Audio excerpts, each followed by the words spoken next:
Pemirsa, proses evakuasi dua karyawan PT Freeport Indonesia yang menjadi korban penembakan kelompok kriminal bersenjata berlangsung dramatis. Ya, tim gabungan Satgas Operasi Damai Kartens terlibat baku tembak dengan KKB saat mengevakuasi korban. Penembakan berulang kali rekan-rekan. Sementara kita ketembakan tapi... Proses evakuasi dua karyawan PT Freeport Indonesia yang menjadi korban penembakan kelompok kriminal bersenjata berlangsung tegang di area tambang terbuka Grasberg, Distrik Tembagapura, Kabupaten Mimika, Papua Tengah. Personel gabungan Satgas Operasi Damai Kartens bersama Satreskrim Polres Mimika yang menuju lokasi kejadian mendapatkan gangguan tembakan dari arah perbukitan di sekitar area tambang. Meski menghadapi ancaman keamanan, tim di lapangan tetap memprioritaskan penyelamatan korban yang saat itu masih dalam kondisi hidup. Kedua korban akhirnya berhasil dievakuasi menuju Rumah Sakit SOS 68 Tembagapura untuk menjalani penanganan darurat. Namun setelah melalui pemeriksaan tim medis, salah satu korban, yakni Simpson Mulia, 48 tahun dinyatakan meninggal dunia pada pukul 10:31 waktu Indonesia Timur. Korban diketahui mengalami luka tembak yang masuk dari bagian bawah telinga kanan dan menembus keluar di bagian bawah telinga kiri. Peristiwa penembakan terjadi saat korban bersama rekannya baru saja menyelesaikan pekerjaan survei di area tersebut. Korban saat itu berada di bagian belakang kendaraan pickup untuk merapikan perlengkapan kerja ketika tiba-tiba saja terdengar dua kali letusan senjata dari arah yang belum bisa dipastikan. Bersama tim medis langsung merespon ke lokasi kejadian dan mana tim mendapatkan perlawanan kontak senjata dengan kelompok kriminal bersenjata yang ada di atas bukit. Jadi karena prioritas kita menyelamatkan korban, karena kondisi pada saat itu korban masih hidup, bagaimana caranya agar korban langsung dibawa ke rumah sakit untuk mendapatkan pertolongan pertama. Namun akhirnya pada pukul 10.31 Indonesia Timur, korban nyatakan meninggal dunia. Dan kemarin setelah menjalani pemusyawaratan jenazah, korban sudah terbangkan ke Jakarta, guna selanjutnya dibawa ke rumah duka yang ada di Bandung.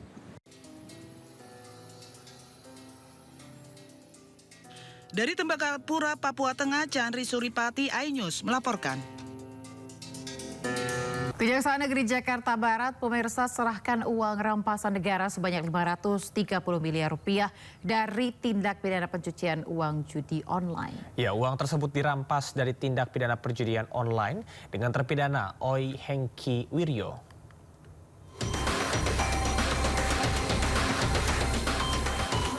Kejaksaan Negeri Jakarta Barat memamerkan tumpukan uang dengan total nilai 530 miliar rupiah. Uang tersebut dirampas dari tindak pidana perjudian online oleh terpidana bernama Oi Hengki Wiryo. Terpidana Oi Hengki Wiryo mengelola belasan situs judi online dengan menggunakan sejumlah modus demi mengelabui aparat dalam melakukan pelacakan. Asal-usul sumber uang hasil tindak pidana perjudian, kemudian setelah uang hasil kejahatan judi online ditempatkan, dilakukan penggunaan untuk melakukan pembelian aset berupa obligasi, kendaraan, dan aset lainnya. Kemudian kami telah melakukan penyitaan pada 22 bank ya, dengan nilai nominal 253 miliar sekian, kemudian melalui surat berharga negara SBN 276 miliar sekian, dan akhirnya para bapak ibu sekalian menyaksikan langsung uang tersebut ada di depan dan kita akan serahkan kepada negara. Seluruh uang tersebut diserahkan kepada Direktorat Perbendaharaan Kementerian Keuangan untuk kemudian disampaikan ke kas negara sebagai penerimaan bukan dari pajak. Penyetoran uang rampasan negara dan denda perkara berasal dari penanganan perkara atas nama terpidana Oi Hengki Wiryo yang oleh Pengadilan Negeri Jakarta Barat pada tanggal 11 Februari 2026 telah diputus secara sah dan meyakinkan bersalah atas tindak pidana pencucian uang sebagaimana pasal 607 ayat 1 KUHP Nasional dengan tindak pidana asal berupa tindak pidana penjudian online. Jumlah yang tersebut berasal dari uang yang dirampas negara sebesar tersebut dari berbagai rekening bank yang diduga berasal dari tindak pidana perjudian online dan denda sebesar 1 miliar rupiah. Selanjutnya, uang tersebut akan kami setorkan ke dalam kas negara melalui Kementerian Keuangan. Dari Jakarta, Amrina Rida, Aris Setiawan, iNews melaporkan. Pemirsa, PBB menyebut aksi penyiraman air keras terhadap aktivis Kontras Andri Yunus sebagai tindakan pengecut. Ya, sementara Komisi 3 DPR meminta polisi mengusut kasus yang menimpa Andri dan menangkap para pelaku.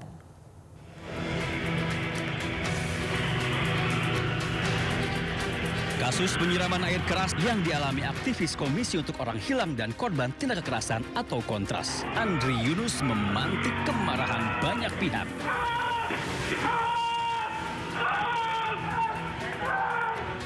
Selain dikecam berbagai elemen masyarakat sipil, kantor Komisaris Tinggi PBB untuk Hak Asasi Manusia atau ONCHR juga turut bersuara.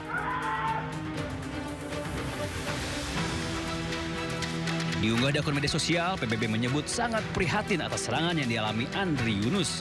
PBB bahkan menyebutnya sebagai tindakan pengecut. PBB juga mendesak pemerintah Indonesia untuk mengungkap kasus penyerangan terhadap pembela HAM. Dukungan juga disampaikan Ketua Komisi 3 DPR RI Habibur Rahman. Selain mengecam aksi penyerangan, politisi Partai Gerindra itu juga meminta polisi untuk mengusutnya hingga menangkap pelaku. Kami sudah berkomunikasi dengan Kapolda Metro Jaya dan meminta agar kepolisian bergerak cepat mengusut kasus ini dan menangkap para pelakunya. Kita tidak boleh mentolerir segala bentuk kekerasan kepada warga negara. Apapun bentuk perbedaan pendapat harusnya tidak boleh direspon dengan kekerasan dan premanisme. Kamis malam, aktivis untuk Orang Hilang dan Korban Tindak Kekerasan atau Kontras Andri Yunus disiram air keras oleh orang tidak dikenal. Malam itu saat Andri hendak pulang dari kantor YLBHI, tiba-tiba saja di Jalan Salemba ia dicegat pengendara motor dan langsung menyiramnya dengan air keras. Akibatnya Andri mengalami luka bakar hingga 24%. Polisi berjanji akan menangani kasus yang menimpa Andri secara profesional. Tim Liputan iNews melaporkan. Pemirsa, terima kasih Anda masih di Sindo Today bersama saya Camar Hena dan Aya Nufus. Ratusan warga di Purbalingga antusias mengantre untuk mendapatkan baju lebaran gratis. Ya, tak hanya itu pemirsa, warga juga mendapatkan sembako gratis.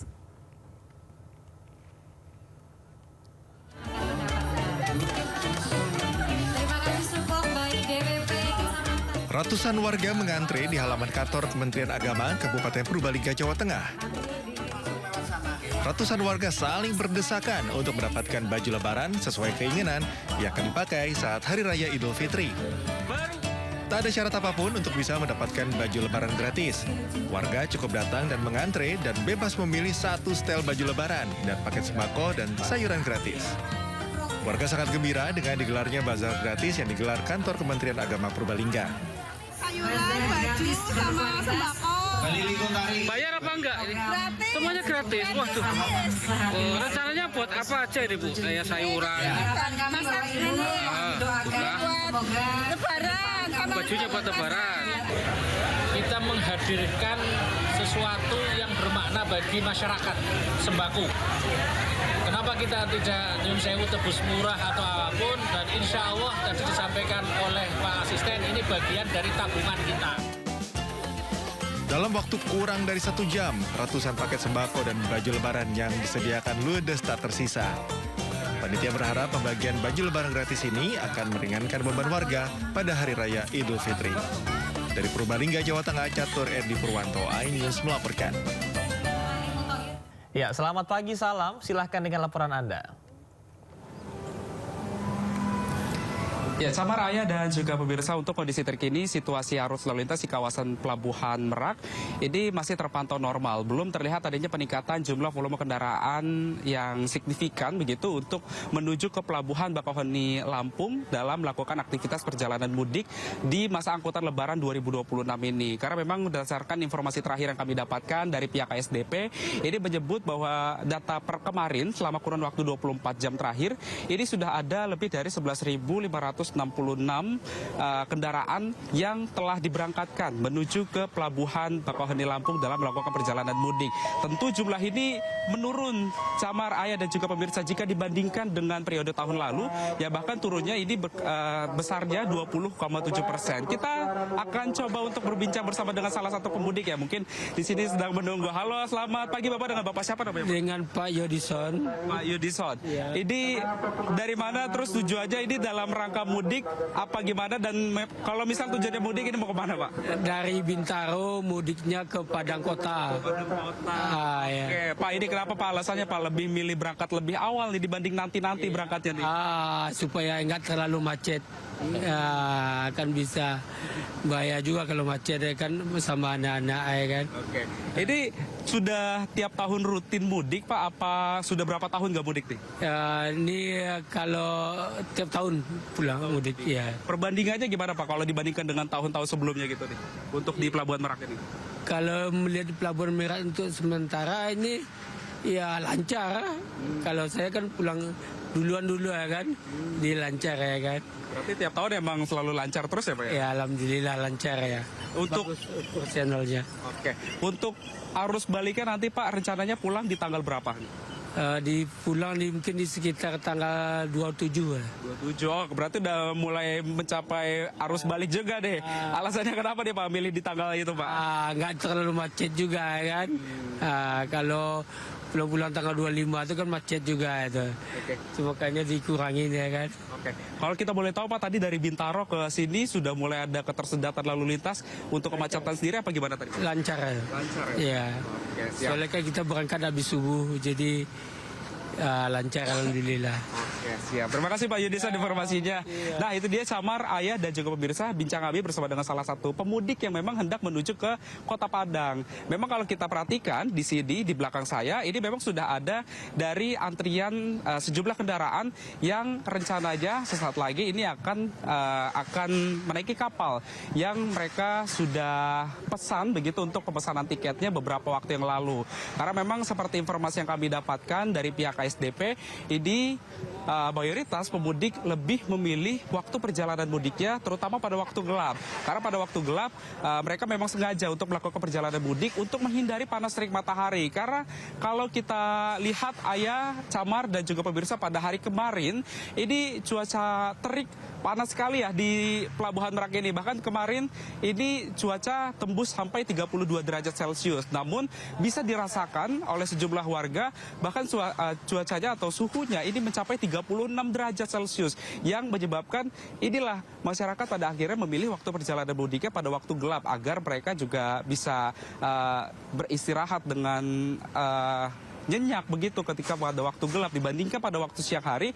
Memang cuacanya sangat panas sekali di Pelabuhan Merak Banten ini. Karena memang seperti informasi yang kami dapatkan juga dari pihak ASDP yang menilai bahwa untuk puncak arus mudik sendiri di Pelabuhan Merak ini baru akan terjadi pada tanggal 17 dan juga 18 Maret mendatang, yang memang ini juga harus diwanti-wanti nih oleh para pemudik nantinya, Camar, Ayah dan juga pemirsa yang akan melakukan perjalanan mudik.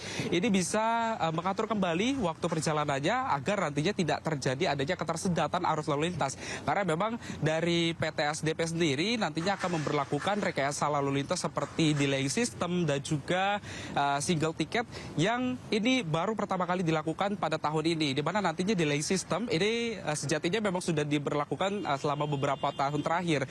Tapi delay system ini nantinya juga akan ada buffer zone ataupun juga nantinya akan ada di titik-titik tertentu seluruh mobil ataupun juga kendaraan-kendaraan pribadi milik para pemudik akan ditempatkan di titik-titik yang memang sudah ditentukan agar nantinya tidak terjadi adanya ketersendatan. Kemudian juga nantinya baru yang akan dilakukan adalah terkait dengan single tiket, di mana single tiket ini ada penyetaraan harga antara dermaga eksekutif dan juga dermaga reguler begitu. Ini harga tarifnya ini sama sehingga masyarakat ini bisa memasuki ke dermaga eksekutif dengan harga reguler. Kemudian ini yang menjadi nantinya bisa menurunkan dari traffic ataupun juga penurunan dari kemacetan yang ada di Pelabuhan Merak ini. Camar, Ayah.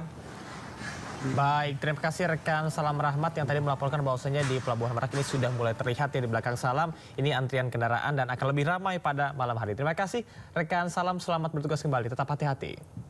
Ya, pemirsa, sementara itu pada mudik 2026, jalur tol Trans Jawa masih menjadi pilihan utama pemudik yang berangkat dari Jakarta menuju kota-kota favorit. Ya, berikut daftar tarif tol Trans Jawa golongan 1 pada bulan Maret.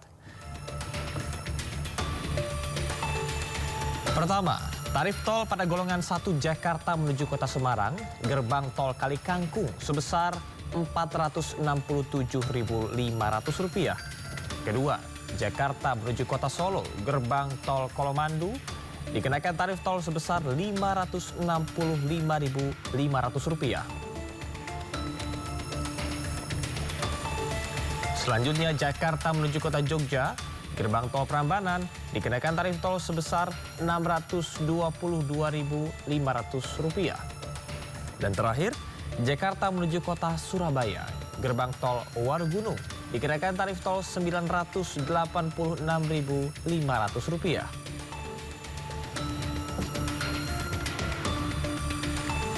Pemirsa, di Jalan Arteri Kalimalang, Kabupaten Bekasi, Jawa Barat mulai ramai dilintasi pemudik motor. Ya, pagi ini Jalan Raya Imam Bonjol, Cikarang Barat, Kabupaten Bekasi lalu lintas terpantau tersendat karena ramainya pemudik motor yang akan menuju Jawa Tengah dan Jawa Timur. Volume kendaraan semakin meningkat karena pemudik motor melintas bersamaan dengan warga yang masih berangkat bekerja di akhir pekan. Jalan Imam Bonjol adalah jalan utama yang menghubungkan Bekasi ke jalur mudik di Jawa Tengah dan Jawa Timur.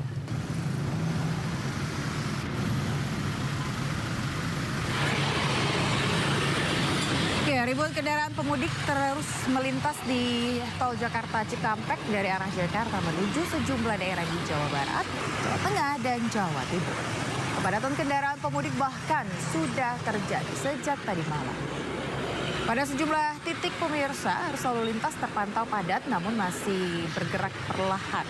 Untuk mengurangi potensi kemacetan, Satlantas Polres Karawang bersama Jasa Marga menyiapkan skema rekayasa lalu lintas. Salah satunya penerapan kontraflow 1 lajur dari kilometer 54,200 hingga kilometer 70. Rekayasa lalu lintas akan diberlakukan secara situasional.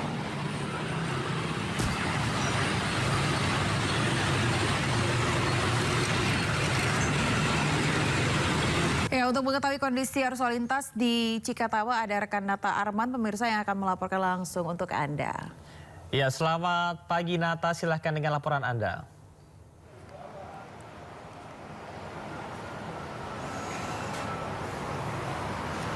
Baik, selamat pagi Camar, Ayah, dan juga pemirsa. Dapat kami sampaikan terkait dengan situasi di gerbang tol Cikampek Utama pada pagi hari ini cenderung masih ramai lancar. Meskipun data menunjukkan sudah mengalami lonjakan volume kendaraan dibandingkan dengan beberapa hari yang lalu.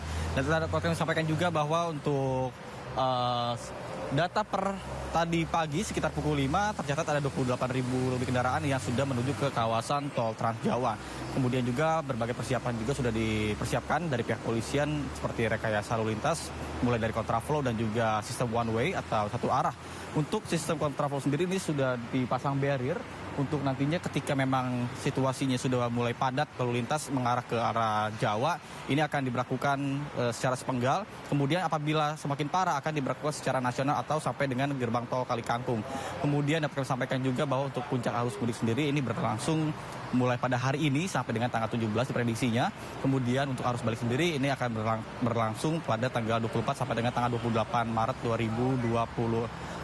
Kemudian pengaruh dari lonjakan volume kendaraan juga dipengaruhi dari banyaknya perusahaan-perusahaan yang sudah mulai memperlakukan cuti hari raya secara bersamaan, sehingga inilah yang dimanfaatkan momentum untuk mudik kampung halaman untuk merayakan hari kemenangan bersama dengan keluarga di kampung halaman.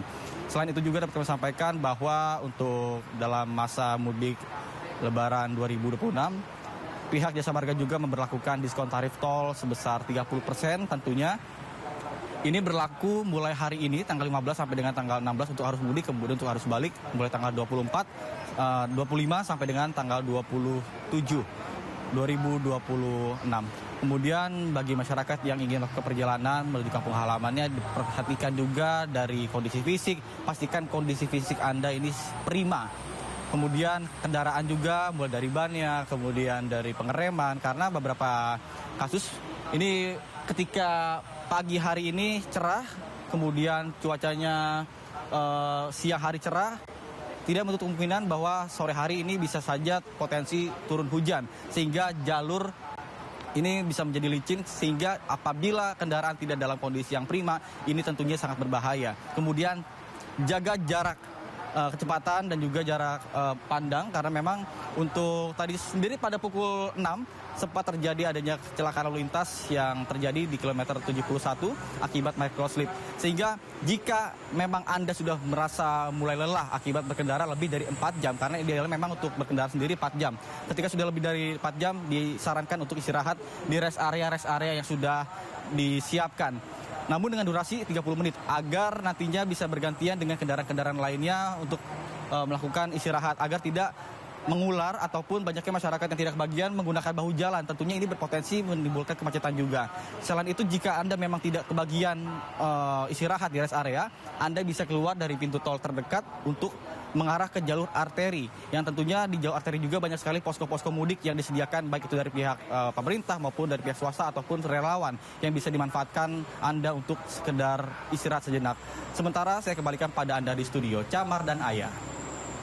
Baik, Nata, terima kasih atas laporan Anda. Kami akan tunggu untuk informasi arus mudik berikutnya di Cikatama. Selamat bertugas kembali.